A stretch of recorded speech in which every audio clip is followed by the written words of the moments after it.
ایک پیغمبر تھے حضرت صالح علیہ السلام، ان کو اللہ تعالیٰ نے قوم سمود کی طرف بھیجا، اور حضرت صالح علیہ السلام نے اپنی قوم سے فرمایا کہ میری قوم اللہ کی نافرمانی نہ کرنا، اللہ کے ساتھ کسی کو شریک نہ ٹھہرانا، اور اللہ کی عبادت کرو، اللہ کے سوا کوئی عبادت کے لائق نہیں، اور اللہ ہی عبادت کا مستحق ہے، اور اللہ ہی تمہارا معبود ہے۔ حضرت صالح علیہ السلام نے اپنی قوم کو اللہ کی نعمتیں یاد دلاتے ہوئے فرمایا کہ اے میری قوم، اس وقت کو یاد کرو جب اللہ نے تمہیں قوم عاد کا جانشین مقرر کیا، اور قوم عاد وہ جو اپنے گناہوں کے سبب ہلاک ہو گئی۔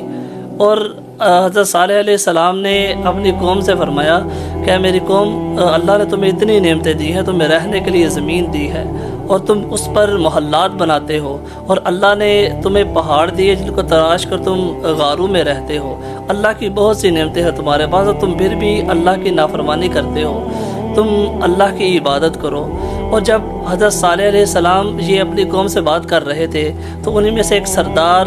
جندہ بن عمر نے حضرت صالح علیہ السلام سے عرض کی کہ اگر آپ سچے نبی ہیں تو آپ ہمیں کوئی معجزہ دکھائیں، یعنی ایک ایسی اونٹنی پیدا کریں جس میں فلاں فلاں صفتیں ہوں۔ اور حضرت صالح علیہ السلام نے اللہ سے دعا کی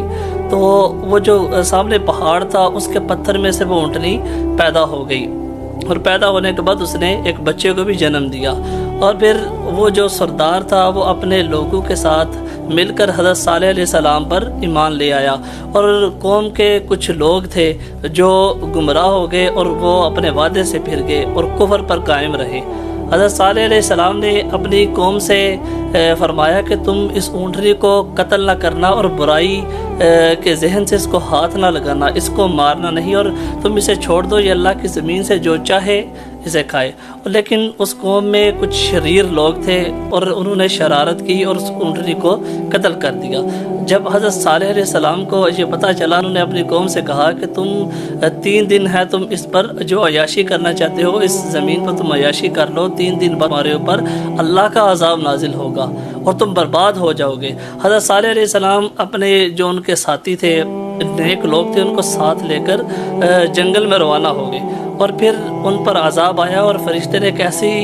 خوفناک آواز نکالی کہ ان کے جو جگر اور سینہ تھا وہ پھٹ گیا، اور وہ ساری جو قوم سمود تھی وہ ہلاک ہو گئی۔ یعنی وہ ہلاک اس لیے ہوئی، اس نے اللہ کے نبی کی بات نہیں مانی، اللہ کے جو احکامات ہیں وہ نہیں مانے، اور اللہ کے ساتھ یعنی شرک کرتے تھے۔ ان الشرک لظلم عظیم، اللہ نے فرمایا شرک بہت بڑا ظلم ہے۔